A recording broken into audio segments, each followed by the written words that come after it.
Angeline Schellenberg, who for the first time is now an author of a book called Tell Them It Was Mozart. So, Angeline, why don't you tell us a little bit about yourself? Well, I grew up in Niverville, Manitoba, and now I live in St. Vital in Winnipeg. And I go to Crossroads Mennonite Brethren Church. Nice. And I'm a copy editor for the Canadian Conference of Mennonite Brethren Churches and their publication, the MB Herald. Okay. And so now, is this your very first book? It is.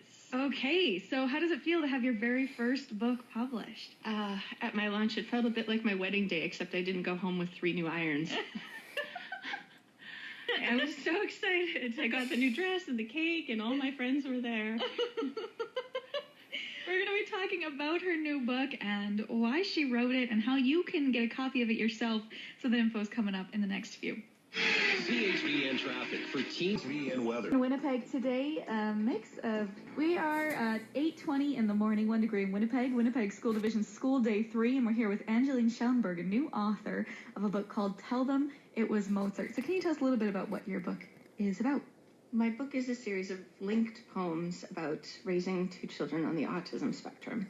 It starts when I was a child, growing up with 2 brothers with an inherited disability called Fragile X syndrome, and feeling like I was missing out on some of the camaraderie I saw my friends having with their siblings and imagining what my family would be like someday.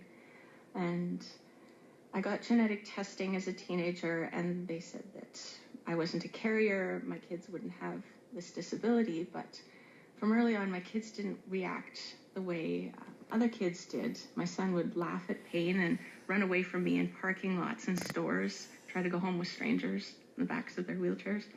And I got a lot of advice and criticism from other parents and teachers and experts. I felt like I must be missing out on the mothering gene. So when my son was diagnosed as being on the autism spectrum, it was a relief. He could get the help. It wasn't just me. It took longer to get my daughter diagnosed because doctors assumed her behavior was because I was neglecting her to focus on her brother. So when she was diagnosed on the autism spectrum as well, I found it harder because I had to accept that I wouldn't have that typical family experience that I'd hoped for.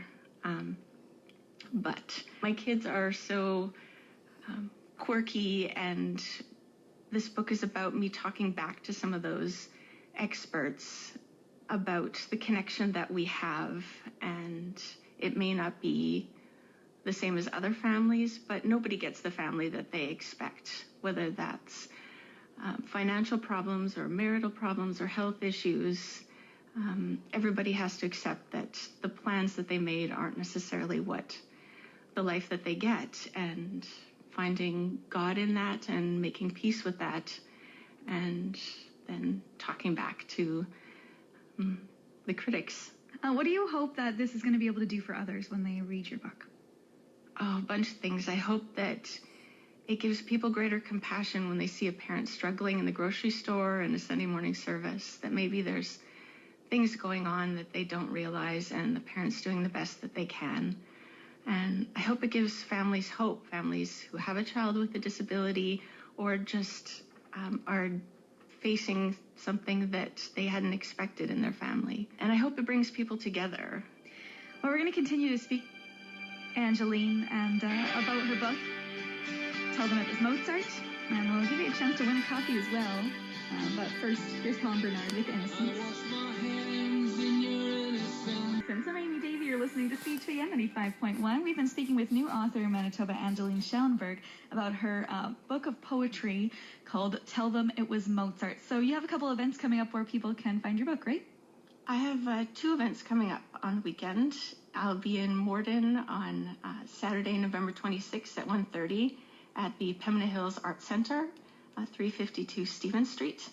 And I will be reading together with my sister-in-law, Luann Hebert, who's also a poet, author of What Lies Behind.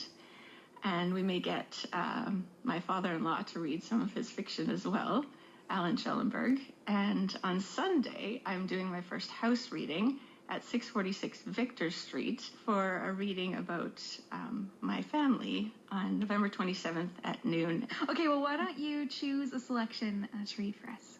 This is the last poem in the book. Confession. I don't pray much. My words too blunt to pierce the divine ear. My thoughts too heavy to fly in the face of gravity. I don't pray much, unless you count the reaching and resigning of my breast 17,000 times a day, the testing and trusting under my feet in every forward, backward place. The way my eyelids close to the mess I cannot clear, I make chaos disappear, and in the morning, dare to rise again. That's beautiful. Well, is there anywhere else that people can find more information, either about your book or you, or about your events coming up? They can go to brickbooks.ca, my publisher's website. I also have a blog about parenting. It's new-ange.blogspot.com. And I have a blog about my writing, angelineschellenberg.wordpress.com. Wonderful. Thanks for coming in today. Yeah. All right, we're going to head into your 8:30 news. Do you want to hear